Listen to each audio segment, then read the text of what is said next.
Ensure sufficient ground material is dug out to accommodate the required pavement layers, ensuring it is evenly formed and compacted and any soft spots are made good. Setting out. Ensure sufficient setting out is undertaken. In this video, we're using pins and a string line to achieve the correct levels and form. Tip: measure the depths of each layer from the top of the finished paved layer downwards. Take into consideration the materials being used and where the curb is going to sit in relation to the required pavement layers. Installing the subbase. Pour in the subbase and roughly distribute using a shovel or machine on site. Here, we're using type 1 aggregate. Add more material as required and level off, making sure it's evenly distributed. To ensure solid compaction of the subbase, it is recommended that you compact no more than 75mm to 100mm at any one time. Measure the depth, making sure it's to the correct thickness.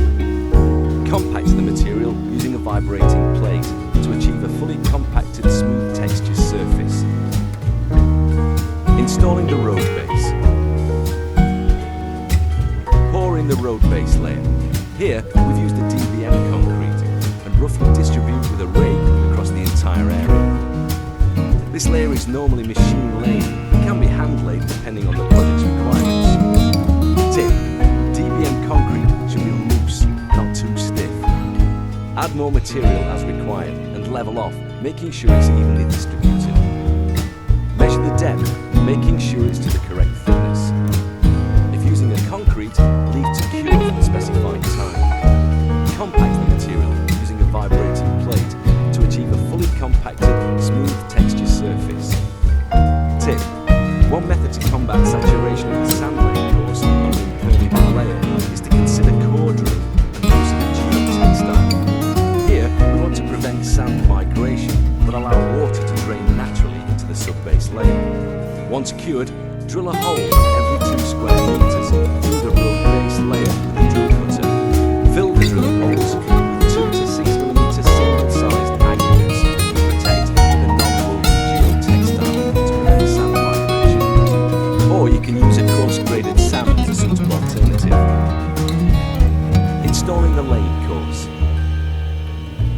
Pour in the laying course and roughly distribute with a shovel or machinery on site. Here, we're using sharp sand. Carefully position 2 pins and create a straight string line. Drop in the screed rail. Measure from the top of the finished paved layer down to the top of the screed rail. This will help to ensure the next layer is installed to the correct compacted thickness. Screed out any excess material using a screeding rail at the top of the curb with a screeding bar. Ensure this layer is screeded to the correct thickness.